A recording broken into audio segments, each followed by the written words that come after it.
और आइए शुरुआत करने जा रहा हूं आज की पहली बड़ी खबर के साथ। और पहली बड़ी खबर है योगी वाला एक्शन और गुजरात तक टेंशन। पिछले दिनों आपको याद होगा गुजरात में गरबा पर पथराव हुआ था, गरबा हो रहा था, वहां पथराव हुआ, हिंसा शुरू हो गई, दुकानों में लूट हुई और आगजनी हुई।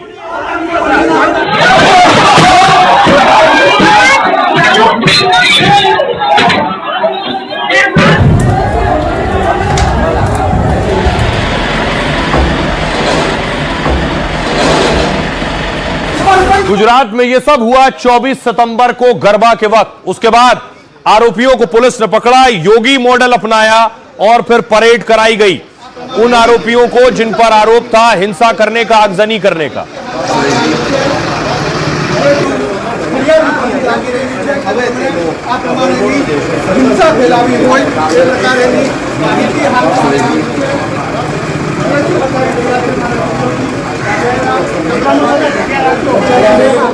लेकिन अब बुलडोजर चलना शुरू हो गया है इन्हीं आरोपियों के ठिकानों पर। ये तस्वीरें आप देख रहे हैं, यहां से वहां तक जो आपको नजर आ रहा है बुलडोजर, दर्जनों बुलडोजर लगाए गए हैं और 150 से ज्यादा घरों, दुकानों पर ये बुलडोजर चल रहे हैं।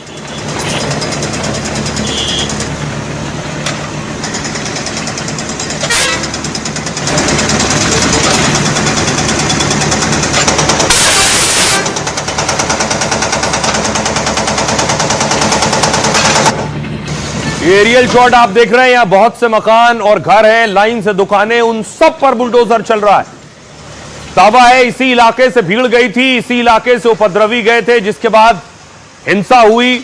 उसके बाद वो यहीं आकर छिपे और आसपास के इलाके पर देखिए फिर बुलडोजर एक्शन शुरू हुआ। ये अवैध कब्जा कर निर्माण किए गए थे, प्रशासन का यह दावा है। उसके बाद देखिए अगली तस्वीर, ये बुलडोजर की कार्रवाई हो रही है। लगभग दर्जनों बुलडोजर, 500 पुलिस वाले लगाए गए थे इस एक्शन से पहले।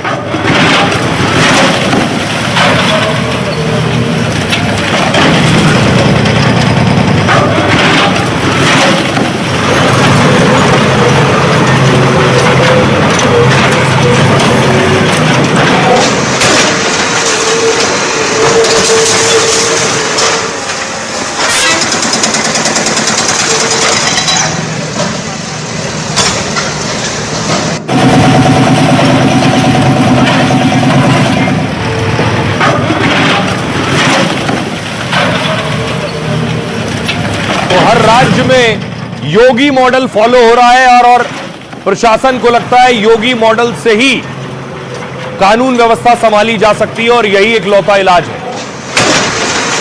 किसी गरीब की जमीन पर कब्जा करने का दुस्साहस किया तो ये मान करके चलिए कि अगले चौराहे पर कोई दूसरा ही यमराज का दूत उसका इंतजार भी कर रहा होगा।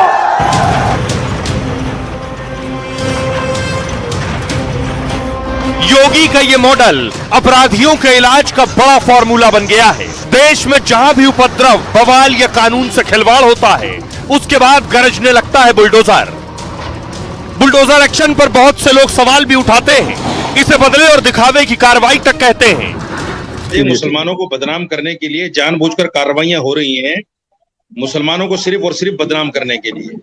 ना मुसलमान गरबा पंडाल में जाता है, ना मुसलमान रामनवमी के जुलूस में पथराव करने जाता है। ये सब जानबूझकर यही लोग पथराव करते हैं और यही लोग जो है मुसलमानों को बदनाम करने के लिए 2, 4, 10 लोगों पर FIR कर लेते हैं और फिर उनके मकान दुकान तोड़ देते हैं। लेकिन कई राज्य अतिक्रमण के खिलाफ ऐसे ही बुलडोजर कार्रवाई कर रहे हैं। गुजरात में भी बड़ा बुलडोजर एक्शन चल रहा है। दर्जनों बुलडोजर एक साथ चले और सैकड़ों अवैध इमारतों को जमींदोज कर दिया। यह बुलडोजर एक्शन उन लोगों पर भी हुआ जिन्होंने 2 हफ्ते पहले त्योहार पर पथराव किया और दंगे की आग भड़काने की कोशिश की। प्रशासन ने नोटिस दिया और फिर ऐसी कार्रवाई शुरू कर दी जिसकी पूरे देश में चर्चा होने लगी। और देखिए जरा कितने घरों पर बुलडोजर चला है, क्या तैयारी की थी प्रशासन ने और क्यों चला है बुलडोजर। गुजरात के गांधीनगर में 190 दुकान और घरों पर बुलडोजर चला है। अतिक्रमण हटाने 20 बुलडोजर बुलाए गए थे, 50 ट्रक पहुंचे थे तो हड़कंप मच गया। एक्शन पर कोई बवाल ना हो इसके लिए पहले से इंतजाम किए गए थे। ड्रोन, सीसीटीवी और 500 से ज्यादा पुलिसकर्मी तैनात किए गए थे और फिर अवैध बनी इमारतों को ध्वस्त करने का काम शुरू हुआ। यह कार्रवाई उन पर हुई जिन्होंने कुछ दिन पहले पथराव किया था। नवरात्र के दौरान कुछ लोगों ने गरबा और गाड़ियों में पत्थर फेंके। अचानक हुए उत्पात से गांधीनगर के पास दंगे जैसा माहौल बन गया था। पुलिस ने कड़ा एक्शन लेते हुए 200 लोगों के खिलाफ एफआईआर दर्ज की, 66 लोगों को गिरफ्तार किया। उनकी परेड निकाली गई और कहा था कि जरूरत पड़ी तो अपराधियों पर और कड़ा एक्शन लेंगे। प्रशासन ने इलाके के 190 अवैध कब्जेदारों को पहले नोटिस दिया और उन्हें 2 दिन के अंदर जमीन के पक्के साक्ष्य देने को कहा, लेकिन 2 दिन में किसी ने भी निर्माण या जमीन के सबूत नहीं दिए तो अवैध निर्माण मानकर उन्हें बुलडोजर से गिराया जा रहा है। यह एक्शन लिया गया। आइए अब आपको सुनवाता हूं, जरा उन्हें सुनिए जिनके मकान यहां हैं, जिनकी दुकानें यहां हैं। भूपेंद्र जी है, वो जो अभी कर रहे हैं वो बहुत बढ़िया काम कर रहे हैं और वो बहुत प्रशंसनीय काम है और उन्होंने जो किया वो बहुत अच्छा है। ये सिर्फ यूपी सरकार और गुजरात सरकार नहीं, पूरे देश की सरकार में जो भी हो सबको ये करना चाहिए, तो ही हमारे देश की शांति बनी रहेगी। उत्तर प्रदेश के अंदर योगी सरकार की कार्यवाही बहुत ही बेहतरीन तरीके से होती है, वैसे ही कार्यवाही गुजरात के अंदर होनी चाहिए और जितने भी असामाजिक तत्व है, गुंडा तत्व है, मवाली, लुक्खे, गुंडे, उन सबका सर्वनाश हो जाना चाहिए। ये सही बात है, ये योगी का मॉडल है, बट ये बात मेन ये है कि हर किसी के जो इलीगल काम करता है या किसी धर्म के खिलाफ बिना मतलब के जाता है, चाहे हिंदू मुस्लिम से कोई भी हो, कोई भी कौम का हो, उससे कुछ लेना देना चाहिए, पर जो गलत है वो गलत है, वो चलना चाहिए। अवैध रूप से मकान बनाए हुए हैं उसको तोड़ना ही चाहिए।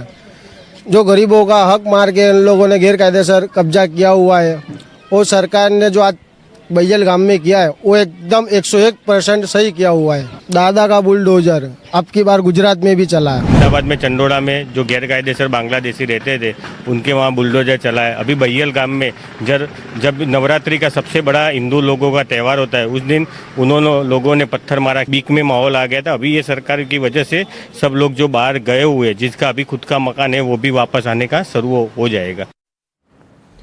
अब देखिए, जब विरोधी भी तारीफ करने लगे योगी की, मायावती तारीफ में कसीदे पढ़ रही हैं। दरअसल मायावती की आज बहुत बड़ी रैली थी और रैली थी उत्तर प्रदेश के लखनऊ में। रैली की तस्वीर मैं आपको दिखाऊं जहां उन्होंने योगी की तारीफ की है। ये मायावती पहुंची रैली ग्राउंड पर, लखनऊ के काशीराम पार्क में ये रैली थी। बाबा साहब अमर रहे, श्री कांशीराम साहब अमर रहे, बहन कुमारी मायावती जी सर्व समाज के सम्मान में, अपने महापुरुषों के सम्मान में, अपने महापुरुषों के सम्मान में। अब आपको बताऊं, दावा है कि रैली स्थल पर लाखों की भीड़ जुटी मायावती को सुनने के लिए। क्या 2027 की तैयारी शुरू कर दी है मायावती ने? एक्सपर्ट्स ये भी कह रहे हैं। ये तस्वीरें जो बता रहा है कि मायावती की रैली लंबे वक्त बाद हो रही थी और भीड़ देखिए। यादव से मैं ये पूछना चाहती हूँ, यदि माननीय श्री कांची के जनहित की योजनाएं शुरू की, सारी के सारी समाज अधिकांश जो बड़ी बड़ी योजनाएं, खचाखच भीड़ थी। दावा है कि 1 लाख लोग मैदान के बाहर खड़े होकर इंतजार कर रहे थे और सुन रहे थे, और मायावती को सुनने के लिए रात से ही लोग पहुंच गए थे। देख रहे हैं, ये 4 साढ़े 4 बजे का वक्त है, रैली शुरू होने में बहुत टाइम था, रात को ही भीड़ आ गई। और ये है इस मैदान के हालात, अभी 40% आदमी इस मैदान में पहुंचा है। ये देखिए,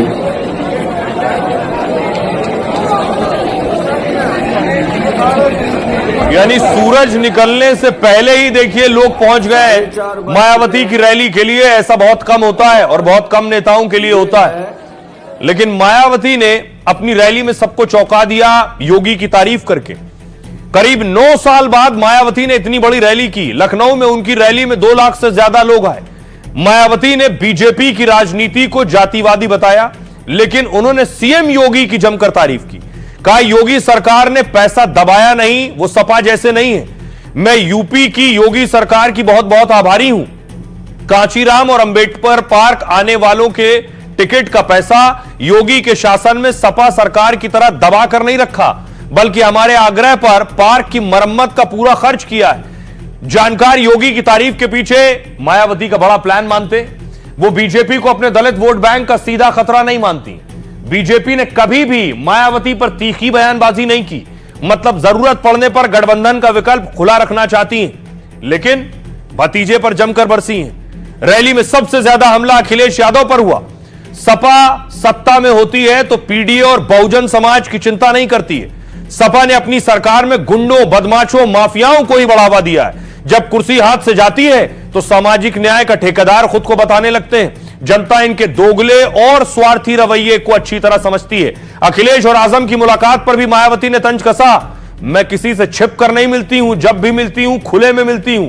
बाद में अखिलेश यादव ने भी मायावती पर पलटवार किया, कहा मायावती जुल्म करने वालों की आभारी है। इसका क्या मतलब है? बीएसपी और बीजेपी में अंदरूनी सांठगांठ अभी भी जारी है। 7 साल में सरकार ने कोई नया काम नहीं किया, फिर भी तारीफ। नेताजी यानी मुलायम ने कांचीराम जी का पूरा सहयोग किया था, आरोप लगाते रहे हम तो सामाजिक न्याय की लड़ाई लड़ते रहेंगे। मायावती का अगला निशाना देखिए कौन था? चंद्रशेखर रावण। नगीना सांसद चंद्रशेखर आजाद पर नाम लिए बिना हमला किया, कहा हमें कमजोर करने के लिए एक साजिश रची जा रही है। स्वार्थी और बिकाऊ लोगों का इस्तेमाल कर कई संगठन खड़े हो गए हैं। अब तो ये अंदर ही अंदर अपने वोट ट्रांसफर करवाने में लगे ताकि दलित वोट बटे और इनके उम्मीदवार किसी तरह जीत जाएं। यह है कोशिश। आइए अब आपको सुनवाता हूं, सुनिए जरा मायावती को भी और उनके विरोधियों को भी। वर्तमान राज्य सरकार की भी बहुत बहुत आभारी है। इस स्थल को देखने वाले लोगों के टिकटों का इकट्ठा हुआ पैसा पूर्व की रही सपा सरकार की तरह वर्तमान भाजपा की राज्य सरकार ने इसे दबाकर नहीं रखा है। इसका मतलब यह है कि अंदरूनी सांठगांठ अभी जारी है। सत्ता में रहते हैं, ना इनको पीडीए याद आता है और ना पीडीए के जो संत गुरु और महापुरुष है वो भी याद नहीं आते हैं। जब ये सत्ता से बाहर हो जाते हैं तब इनको हमारे संत गुरु और महापुरुष याद आते हैं। जो 2017 के पहले भी लोग बोलते थे, लगातार इसके बारे में लोगों के मन में होता था कि देख सपाई बिटिया घबराई, देख सपाई बिटिया घबराई। ये बात उस समय भी चलती थी और लोग ये भी कहते थे जिस गाड़ी में सपा का झंडा देखो होगा कोई सपा का गुंडा। यानी गुंडे और अपराधियों का, पैसे और माफियाओं का जमावड़ा। के लिए जरूरी नहीं होता कि हम सिर्फ राजनीतिक कारणों से मिलें, हमारी कुछ इंसानी जरूरतें भी हो सकती हैं। मायावती अचानक बेवजह सामने नहीं आई, 27 की तैयारी कर रही हैं ये सभी कह रहे हैं, और अपने उत्तराधिकारी के साथ आई थी। मायावती के साथ उनके भतीजे भी थे। जी आप संघर्ष करो, हम आपके साथ हैं। बाबा साहब डॉक्टर भीमराव अम्बेडकर अमर रहे, बाबा साहब डॉक्टर भीमराव अम्बेडकर अमर रहे। तो मायावती दरअसल अब अपने भतीजे को उत्तराधिकारी बनाने की तैयारी में है। आज ऐलान भी कर दिया कि मेरे बाद अब सब कुछ वही संभालेगा। देखिए जरा उत्तराधिकारी को। मायावती ने लखनऊ की रैली में दो सबसे बड़ा ऐलान किए। पहला, 2027 का विधानसभा चुनाव अकेले लड़ने का ऐलान। दूसरा, आकाश आनंद को फिर से उत्तराधिकारी घोषित कर दिया है। मायावती ने भतीजे आकाश आनंद की जमकर तारीफ की, कहा आकाश फिर पार्टी के मूवमेंट से जुड़ चुके हैं, ये बहुत शुभ संकेत है। वो मेरे दिशा निर्देश में काम करेंगे और बीएसपी को आगे बढ़ाएंगे। मायावती ने आकाश को पार्टी का राष्ट्रीय उपाध्यक्ष भी बना दिया। 2 साल पहले भी मायावती ने अपना उत्तराधिकारी बनाया था और आकाश को नेशनल कोऑर्डिनेटर की जिम्मेदारी सौंपी थी, लेकिन लगातार विवादित बयानों के चलते उत्तराधिकार छिन गया। इसे लेकर आकाश ने सोशल मीडिया पर मायावती पर तंज कसा तो मायावती ने उन्हें पार्टी से भी बाहर कर दिया। आकाश ने जल्द ही माफी मांग ली और बीएसपी में वापसी हुई। तो परिवार के युवा चेहरे और मायावती ने फिर भरोसा जताया। दरअसल आकाश मायावती के जो छोटे भाई हैं आनंद कुमार, उनके बेटे हैं। आनंद मायावती के बहुत भरोसेमंद और रणनीतिकार माने जाते हैं। उनके बेटे आकाश ने लंदन से एमबीए किया है और 8 साल से बीएसपी में।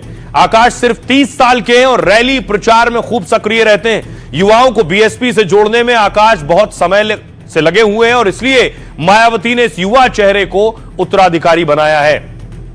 सुनिए जरा मायावती क्या कुछ कह रही हैं। और मायावती के एक पुराने साथी हैं नसीमुद्दीन सिद्दीकी, जो अब उनके साथ नहीं है, वो बता रहे हैं ये जो भीड़ आई थी ये मायावती की नहीं है, तो बीजेपी की भीड़ है। सुनिए।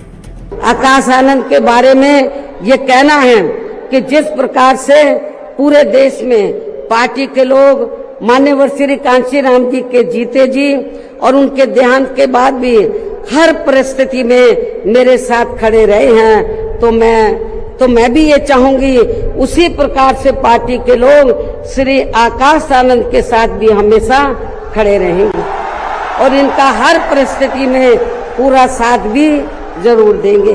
कांग्रेस सपा का, दूसरों का, चंद्रशेखर आजाद का, सबकी बुराई करना, सिर्फ तारीफ करना बीजेपी की कुछ समझ में नहीं आता। ये रैली ही अकेली बीएसपी की नहीं है, ये बीजेपी बीएसपी की दोनों मिला करके है। पूरा सरकारी अमला इसमें लगा हुआ है। भीड़ पूरी तरीके से प्रायोजित है, भाजपा के द्वारा फंडेड है। सारा गाड़ियां उनको दी गई हैं, आरटीओ ने गाड़ियां दी है, मालूम है आपको। सरकारी व्यवस्था के तहत आरटीओ ने डीजल भरवा के गाड़ियां दी हैं, सरकार गाड़ियां दी हैं, जो मेरे पास जानकारी है। रोडवेज की गाड़ियां दी गई हैं, कहां से गई है भाई? हमारे तो सारी सरकारी व्यवस्थाएं आज उनके लिए पूरे उत्तर प्रदेश की पुलिस लगा दी गई। किसी सरकार की तारीफ तब होती है जब उसका शासन और प्रशासन चुस्त दुरुस्त रहता है। मायावती भी योगी की तारीफ कर रही थी। योगी मॉडल में तारीफ प्रशासन की भी होती है क्योंकि पुलिस सक्रिय होकर एक्शन लेती है। ये है योगी के सिपा सालार जिन्हें आप देख रहे हैं। अनुराग आर्या एसपी है बरेली के, घोड़े पर आपको नजर आ रहे हैं। बरेली में एक बड़ा एनकाउंटर हुआ है, इनाम 1 लाख रुपए। यह वांटेड था, इसका नाम है शैतान, इसका नाम सोल्जर है। 1 लाख रुपए का इनामी जिसे पुलिस शिद्दत से तलाश रही थी और योगी के कमांडो ने ठोक दिया एनकाउंटर में, जिनकी तस्वीर मैंने घोड़े पर आपको दिखाई। अब देखिए जरा इनामी बदमाश जिसका एनकाउंटर हुआ है, शैतान उर्फ सोल्जर, जिसकी बॉडी आप देख रहे हैं। पुलिस ने इसे एनकाउंटर में ढेर किया।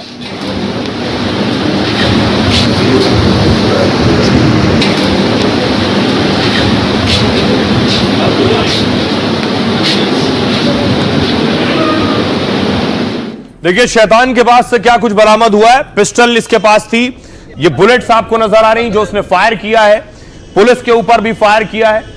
पिस्टल, बुलेट और इसकी बाइक जिससे ये भाग रहा था वो बरामद किया है। एनकाउंटर साइट की तस्वीर आपको दिखाऊं जहां खुद अनुराग आर्या खड़े हुए देख रहे हैं, फोन पर बात कर रहे हैं। जिस ऑपरेशन को जो लीड कर रहे थे बरेली में, जो एक्शन हुआ पिछले दिनों, उसमें अनुराग का भी बड़ा रोल था।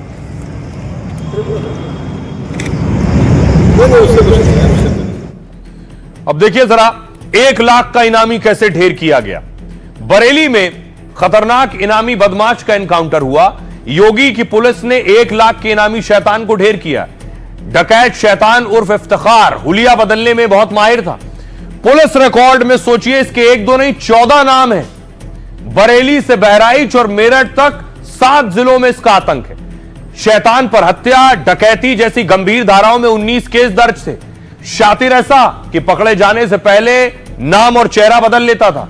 शैतान सोने की चेन और अंगूठी पहनने का शौकीन है। धूम, सोल्जर, लोधा, शाकिर, रोहित, ये सब इसके नाम थे।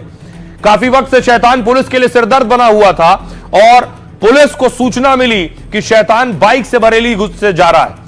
पुलिस टीम ने शैतान और उसके साथी की घेराबंदी की तो शैतान पुलिस पर अंधाधुंध फायरिंग कर भागने लगा। डकैत शैतान ने पुलिस पर करीब 17 राउंड फायरिंग की, जिसमें एक कांस्टेबल राहुल गंभीर रूप से घायल हो गया। इसके बाद योगी की पुलिस ने शैतान पर जवाबी हमला किया।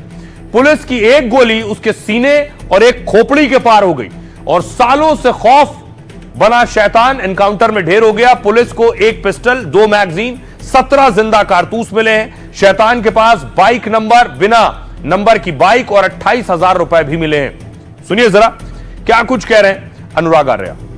इफ्तिखार उर्फ सोल्जर उर्फ शैतान, जिसके ऊपर 1 लाख रुपए का पुरस्कार घोषित था इसकी गिरफ्तारी के लिए, इसके बारे में पुलिस की टीमें लगातार इसको सर्च कर रही थी। आज सुबह पुलिस को ये इनपुट मिला था कि इसका शहर के अंदर मूवमेंट है।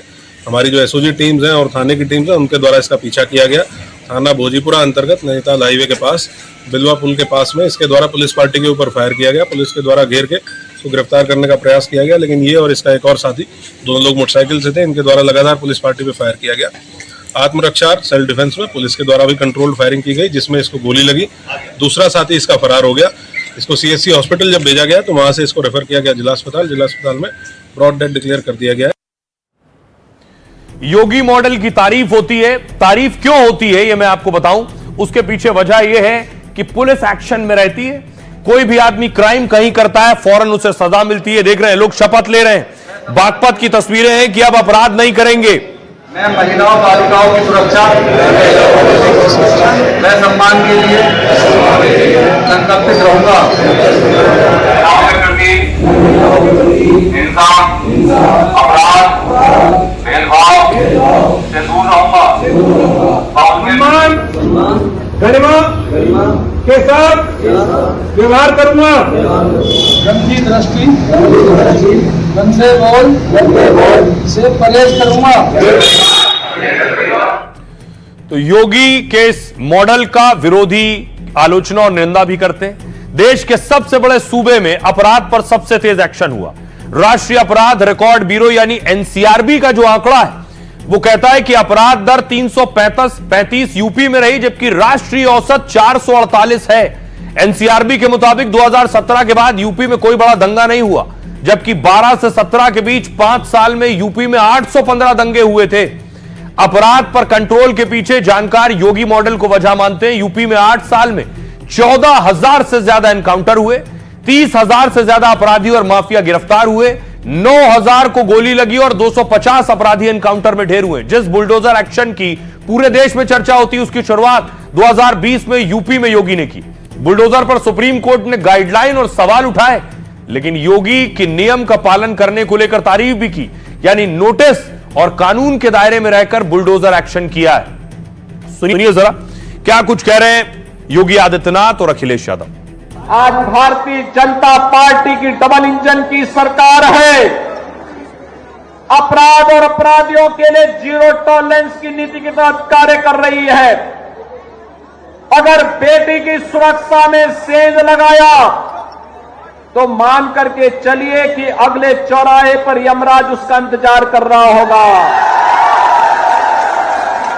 अगर किसी गरीब की जमीन पर कब्जा करने का दुस्साहस किया तो ये मान करके चलिए कि अगले चौराहे पर कोई दूसरा ही यमराज का दूत उसका इंतजार भी कर रहा होगा।